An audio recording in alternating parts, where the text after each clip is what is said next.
Hello students, बेटा आज हम लोग संस्कृत में वाक्य बनाना सीखेंगे। किस तरह से संस्कृत में सेंटेंस मेकिंग की जाती है, किस तरह से संस्कृत में सेंटेंसेस बनाए जाते हैं। ठीक है बेटा, दो तरह के सेंटेंसेस हम लोग संस्कृत में बनाते हैं। पहली तरह के वो जिनमें एक शब्द आपको संस्कृत का दे दिया जाता है और ये कहा जाता है कि इस एक शब्द से आपको संस्कृत का सेंटेंस बनाना है। बट यहाँ पे डिसाइड नहीं होता है कि कौन सा लिंग है, कौन सा वचन, विभक्ति, कारक हमको क्या यूज करना है। सभी कुछ हम पे डिपेंड होता है कि हम लोग किस तरह से किस वचन का प्रयोग कर रहे हैं, किस लिंग का प्रयोग कर रहे हैं, कारक का प्रयोग कर रहे हैं, कौन सी क्रिया लगा रहे हैं। सभी कुछ हमको ही करना होता है इस तरह के सेंटेंसेस में, राइट। दूसरी तरह के जो सेंटेंसेस होते हैं बेटा, उसमें ये होता है एक सेंटेंस हमको हिंदी का दे दिया जाता है और ये कहा जाता है कि आपको इसे संस्कृत में कन्वर्ट करना है। बट ये डिसाइड होता है कि यहाँ पर सामने वाले ने हमको जो भी सेंटेंस हिंदी में दिया है उसमें कौन सा लिंग है, विभक्ति है, वचन है, कारक है, सभी कुछ दिया हुआ होता है। उसमें हम लोग किसी भी तरह का कोई चेंज नहीं कर सकते। अगर हमें ये मालूम है कि कौन सा सेंटेंस किस काल का, विभक्ति का, वचन का दिया गया है तो हम लोग इजीली उसको बना सकते हैं। ठीक है, कुछ बच्चे होते हैं जिन्हें अव्यय का नहीं पता होता कि अव्यय कहाँ यूज करना है, कैसे यूज करना है या कौन सी विभक्ति वाक्य के अंतर्गत आई है। तो बेटा इसके लिए सबसे अच्छा तरीका है कि जब हम संस्कृत का सेंटेंस बनाएं उससे पहले जो हमें हिंदी की पंक्ति दी गई है उसको प्रश्न में कन्वर्ट कर लें। ठीक है, जैसे कि एक मैं आपको एग्जाम्पल देती हूँ। यहाँ पर आपको एक वाक्य दे दिया जाता है कि राम विद्यालय से घर जाता है। ठीक है, तो यहाँ पर मुझे नहीं पता कि मुझे कौन सी विभक्ति का प्रयोग करना है, तो यहाँ पर देखिए प्रश्न बना देते हैं हम लोग इसका, इस सेंटेंस का कि राम विद्यालय से कहाँ को जाता है। प्रश्न में जब मुझे पता लग रहा है कि को विभक्ति आ रही है तो मेरा उत्तर भी यही होगा कि राम विद्यालय से घर को जाता है। तो अलग होने के भाव में, विद्यालय से अलग होने के भाव में पंचमी विभक्ति और घर को जाने के भाव में द्वितीय विभक्ति का प्रयोग हुआ है। ठीक है, तो देखते हैं सेंटेंस मेकिंग हम लोग कैसे कर सकते हैं। आइए,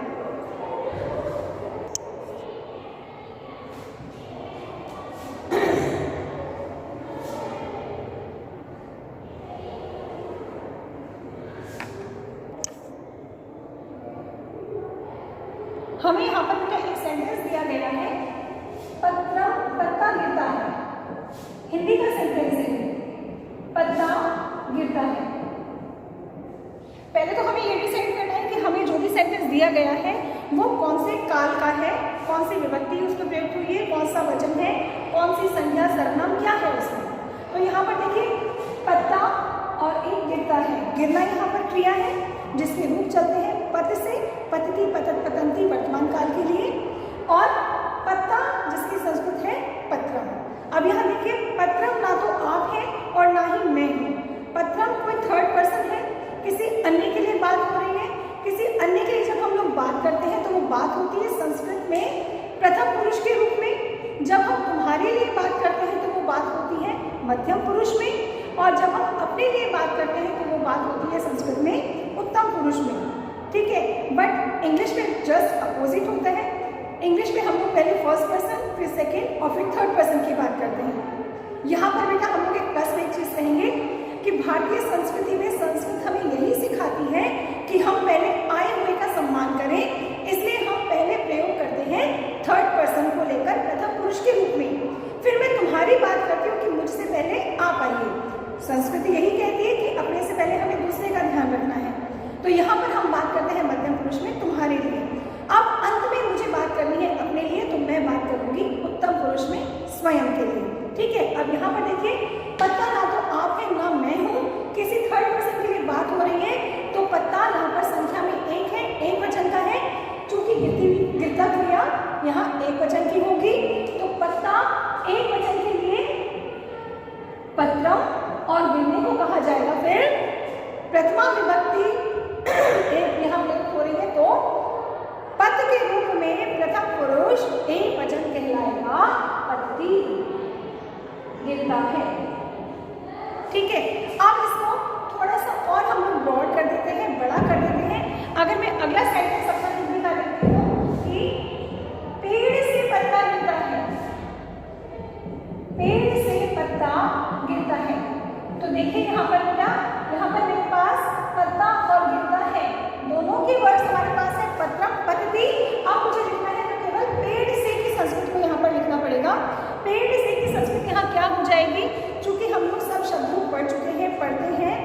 पेड़ से अलग होने के भाव में प्रयोग होता है पंचमी विभक्ति का, कि यहाँ पर पंचमी विभक्ति का प्रयोग होने से पेड़ की संस्कृत वृक्ष और वृक्ष की संस्कृत पंचमी विभक्ति का एक वचन हो जाएगा वृक्षात। चूंकि एक वचन की बात हो रही है इसलिए वृक्षात। अगर यहाँ पर कई पेड़ होते तो यहाँ पर हो जाता वृक्षेत्र। तो यहाँ हमारा सेंटेंस क्या बनेगा बेटा, वृक्षात पत्रम पतति, पेड़ से पत्ता गिरता है, पूर्ण विराम। राइट। अब अगर मैं बेटा यहाँ पर ये कहूँ कि बहुतों के लिए बात करनी है, मुझे कईयों के लिए बात करनी है और भूतकाल में बात करनी है, कि भाई सिंपल सेंटेंस तो हम लोग सब बना सकते हैं, वर्तमान काल के सेंटेंस हम लोग सब बना सकते हैं, क्योंकि वर्तमान काल हमें बहुत जल्दी लर्न होता है, लट लकार हम बहुत जल्दी याद कर लेते हैं। कुछ बच्चे हैं जिनको प्रॉब्लम आती है लंग लकार को करने में, भूतकाल को करने में, तो उसका एक सेंटेंस देखते हैं कि क्या बनेगा। यहाँ मान लीजिए हम लोग इस सेंटेंस को थोड़ा सा और गौर करके लिखते हैं और उसमें आ जाता है कल वृक्ष से कई पत्ते, कल वृक्ष से कई पत्ते गिरे थे। तो यहाँ पर देखिए बेटा, कल अव्यय सूचक शब्द है। अव्यय जो किसी भी लिंग विभक्ति वचन काल के अनुसार परिवर्तित नहीं होते, वे शब्द हमारे अव्यय के अंतर्गत आते हैं। वृक्ष से अलग होने के भाव में यहाँ पर पंचमी विभक्ति, कई पत्ते, अनेक पत्तों की बात हो रही है तो यहाँ पर बहुवचन का प्रयोग हो जाएगा, और गिरे थे यहाँ पर हमारी क्रिया आ जाएगी। तो निश्चित रूप से मेरे पास यहाँ पे 1 2 3 4 4 वर्ड संस्कृत के संस्कृत सेंटेंस में आने चाहिए। देखते हैं क्या होता है। कल जो बीत गया है उसके लिए प्रयुक्त होता है अव्यय में हिया। हिया को कहा जाता है बीता हुआ कल। वृक्ष से अलग होने के भाव में पंचमी विभक्ति, चूंकि हम लोग यहाँ बना चुके हैं वृक्षात। कई पत्ते, ना तो तुम हो ना मैं हूं, बहुवचन की बात हो रही है, प्रथमा विभक्ति आ जाएगी यहाँ पत्राणी, और पत्राणी के लिए लंग लकार भूतकाल का, चूंकि पत्ते ना तो आप है ना मैं हूं, तो प्रथम पुरुष को बहुवचन में लेके जाएंगे। आपतत, आपतताम, आपतन, आपतत एक वचन के लिए, आपतताम द्विवचन के लिए, और आपतन बहुतों के लिए और किसी अन्य के लिए, थर्ड पर्सन के लिए, तो यहाँ आ जाएगा आपतन। राइट बेटा। इसी तरह से हम लोग अपने हिसाब से अगर हम सेंटेंस बना रहे हैं, बाई चांस ये सेंटेंस हमको दिया जाता है तो हमको एज इट इज सेंटेंस ही बनाना पड़ेगा। और अगर हमें ये कहा जाता है कि आपको केवल वृक्षार्थ को लेकर कोई सेंटेंस बनाना है, आप वृक्षार्थ से सेंटेंस बनाइए, तो बेटा चाहे छोटा हो चाहे बड़ा हो, हमें सेंटेंस अपने हिसाब से बनाना है। उसमें हम लोग अपने आप ही अव्यय का प्रयोग कर सकते हैं, वचनों का प्रयोग कर सकते हैं, क्रिया का प्रयोग कर सकते हैं, चाहे तो वर्तमान की चाहे भूत की आज्ञा चाहिए, जो भी आप बनाना चाहें वो सेंटेंस हम इसमें बना सकते हैं। देखते हैं बेटा अगला सेंटेंस हमारा क्या कहता है। अगला सेंटेंस बेटा बहुत सिंपल है। आप एक सिंपल सा सेंटेंस है, राम जाता है, राम जाता है, तो इसमें भी राम ना तो आप है ना राम मैं हूं, किसी अन्य के लिए बात हो रही है, कोई थर्ड पर्सन है राम जिसकी यहाँ बात कर रहे हैं, और यहाँ राम के लिए जाता है क्रिया, वर्तमान काल की क्रिया का प्रयोग हो रहा है। वर्तमान काल की क्रिया में जाता है अर्थात गम धातु, गम के रूप चलते हैं गच्छ को लेकर, गच्छति गच्छत गच्छन्ति, राइट। लेकिन भविष्य काल के जब हम रूप बनाते हैं गम को लेकर तो उसमें थोड़ा परिवर्तन हो जाता है, और वो हो जाते हैं गमिष्यति गमिष्यतः गमिष्यन्ति, गमिष्यसि गमिष्यत गमिष्यत, गमिष्यामि गमिष्यावः गमिष्यामः, राइट। और गच्छ के जब रूप लिखते हैं वर्तमान काल के तो वो चलते हैं गच्छति गच्छत गच्छन्ति, गच्छसि गच्छत गच्छत, गच्छामि गच्छावः गच्छामः। तो यहाँ देखिए वर्तमान काल की क्रिया में थर्ड पर्सन है राम, क्योंकि राम आप भी नहीं है मैं भी नहीं हूँ, तो प्रथमा विभक्ति के एक वचन के लिए आ जाएगा रामः और जाने की क्रिया हो जाएगी प्रथम पुरुष का एक वचन, चूंकि राम अकेला है, गच्छति। ये हमारा हो गया सेंटेंस कंप्लीट। इसको थोड़ा सा और ब्रॉड कर देते हैं, बड़ा कर देते हैं। इसमें हम लिख देते हैं राम विद्यालय जाता है। अगर हम सेंटेंस अव्यय बना रहे हैं तो क्या अपने हिसाब से उसको किसी भी लिंग विभक्ति वचन में परिवर्तित कर सकते हैं। राम विद्यालय जाता है, ठीक है बेटा। अब यहाँ देखिए राम और जाता है कि संस्कृत हमारे पास है, हमें लेना है केवल विद्यालय को। अब मुझे ये यहाँ पर क्लियर नहीं है कि यहाँ पर किस विभक्ति, किस अव्यय का, किस विभक्ति का, किसका प्रयोग हुआ है। अब मैं क्या करूँगी इसको जानने के लिए यहाँ पर इस पंक्ति का मैं प्रश्न में बदलाव कर दूंगी, प्रश्न बना दूंगी मैं इस पंक्ति का। तो क्या हो जाएगा मेरा प्रश्न, राम कहाँ को जाता है। राम कहाँ को जाता है, तो मेरा जवाब आएगा राम विद्यालय को जाता है। जब मुझे ये क्लियर हो जाएगा कि यहाँ पर को विभक्ति है तो मैं आसानी से सेंटेंस बना सकती हूँ, राइट। अब यहाँ पर देखेंगे कि मैम आप ये कहोगे कि मैम यहाँ पर को कहाँ है, दिखाई नहीं दे रहा। यहाँ को साइलेंट भी है, साइलेंट भी कह सकते हैं, और आप चाहे तो उसको लिख भी सकते हो कि राम विद्यालय को जाता है। नहीं लिखा है, हमें खुद आइडेंटिफाई करना है जिससे हमारी संस्कृत और अच्छे से क्लियर हो, इसलिए यहाँ उस को छिपा दिया गया है। उत्तर में क्या जाएगा, राम विद्यालय को जाता है। और संस्कृत सेंटेंस में क्या बन जाएगा फिर हमारे पास बेटा, राम थर्ड पर्सन अकेला है तो रामः, और जाता है कि संस्कृत हो जाएगी गच्छति। अब विद्यालय को कौन सी विभक्ति, कर्ता ने कर्म को, तो विद्यालय के जब रूप लिखेंगे तो द्वितीय विभक्ति का एक वचन, चूंकि विद्यालय एक है, क्या हो जाएगा, जिस तरह से फल के रूप चलते हैं, फलम फले फलानी प्रथमा विभक्ति, द्वितीय विभक्ति के लिए भी सेम फलम फले फलानी, वैसे ही विद्यालय की द्वितीय विभक्ति हो जाएगी विद्यालयम। जैसे फलम वैसे ही विद्यालयम। तो ये हमारा सेंटेंस कंप्लीट, ठीक है। अब देखते हैं बेटा एक अगला सेंटेंस, इसको थोड़ा सा और ब्रॉड करते हैं, बड़ा करते हैं कि और क्या हो सकता है इसमें। मैंने यहाँ लिखा राम घर से विद्यालय जाता है। राम घर से विद्यालय जाता है। अब यहाँ कितने वर्ड्स मेरे पास संस्कृत में आने चाहिए, तो देखिए राम घर से विद्यालय जाता है। चूंकि हम लोग ये तीन वर्ड्स पहले ही लिख चुके हैं, तो वो ऐसे भी हमारे पास यहाँ लिख चाहिए, रामः विद्यालयम गच्छति जाता है। अब मुझे संस्कृत बनानी है इसकी घर से, चूंकि घर से वो अलग हो रहा है, तो अलग होने के भाव में पंचमी विभक्ति घर से, घर को कहा जाता है संस्कृत में गृह, तो गृह की पंचमी विभक्ति क्या हो जाएगी, जैसे फलात वैसे ही नपुंसक लिंग की पंचमी विभक्ति का एक वचन हो जाएगा गृहात, घर से। आप बेटा ये हमारा सेंटेंस कंप्लीट हो गया। आप चाहे तो इसमें किसी भी अव्यय का प्रयोग भी कर सकते हैं। जैसे अब मैं एक सेंटेंस यहाँ पे बना रही हूँ कि कल राम वायुयान से जयपुर जाएगा। कल राम वायुयान से जयपुर जाएगा, लिखते हैं इसे।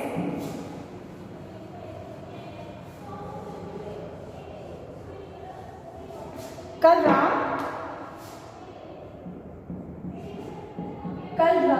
बहुत कॉमन सा वर्ड होता है राम, इसलिए मैं बार बार यहाँ राम ले रही हूँ। कल राम वायुयान से जयपुर जाएगा। देखिए बेटा पहले हमने एक अभी मैंने आपको समझाया था बीते हुए कल का सेंटेंस लिया को लेकर। अब यहाँ पर आने वाले कल की बात हो रही है, तो यहाँ पहले ये डिसाइड कर लेते कि कौन से काल का सेंटेंस है। जाएगा मतलब भविष्य काल, ठीक है। किससे जाएगा, वायुयान से। कहाँ को जाएगा, जयपुर को। कौन जाएगा, राम। कब जाएगा, कल। इस एक सेंटेंस में कितने सारे प्रश्न बन गए हमारे विभक्ति और वचन को पहचानने के लिए, समझ रहे। तो यहाँ पर देखिए जैसे अलग अलग मैंने यहाँ पर चिन्हित कर दिया है पंक्ति को 1 2 3 4 5, तो मेरे पास यहाँ पर 5 लेटर्स संस्कृत के आने चाहिए, 5 वर्ड्स मुझे यहाँ संस्कृत के मिलने चाहिए, जिससे कि मेरा सेंटेंस कंप्लीट हो सके, राइट। अब देखते हैं कल के लिए क्या कहा जाता है संस्कृत में। कल को कहा जाता है श्वः, आने वाले कल को। आने वाले कल को श्वः, बीते हुए कल को ह्यः, और आज को कहते हैं अद्य। राम एक वचन, ना तो आप है ना मैं हूं, कोई थर्ड पर्सन है तो प्रथमा विभक्ति का एक वचन आ गया। श्वः राम वायुयान से, किसी की सहायता से वो ये कार्य कर रहे हैं, किसी की सहायता से वो जयपुर जा रहा है, तो वायुयान उसका सहायक है यहाँ पर। अभी वायुयान मतलब एयरप्लेन। वायुयान से किसी की सहायता से जब कार्य किया जाए तो वहां पर तृतीय विभक्ति का प्रयोग होता है, कर्ता ने कर्म को कर्ण से या के द्वारा। वायुयान नपुंसक लिंग का है, नॉन लिविंग थिंग का है, तो वायुयान के रूप में चलेंगे फल की तरह। फल के रूप में तृतीय विभक्ति एक वचन, चूंकि एक वचन की बात हो रही है, वायुयान अकेला है यहाँ, तो तृतीय विभक्ति का एक वचन हो गया फलेन। वैसे ही वायुयान के लिए हो जाएगा वायुयानेन के द्वारा। कहाँ को जा रहे हैं? जयपुर को, तो जयपुर को द्वितीय विभक्ति जयपुर के लिए जयपुरम, और जाएगा भविष्य काल के लिए, चूंकि राम अकेला है तो भविष्य काल के रूप चलेंगे गमिष्यति, गमिष्यतः, गमिष्यन्ति। ठीक है, थर्ड पर्सन के लिए क्या प्रयोग किया जाता है यहाँ पर? गमिष्यति। राइट, इस तरह से ये हमारा संस्कृत का सेंटेंस कंप्लीट। इसी तरह से बेटा आप और सेंटेंसेस की प्रैक्टिस करो, उसमें अपनी तरफ से आप अव्यय, वचन, कारक, विभक्ति सभी कुछ जोड़ सकते हैं, वन वर्ड को लेकर सेंटेंसेस बना सकते हैं।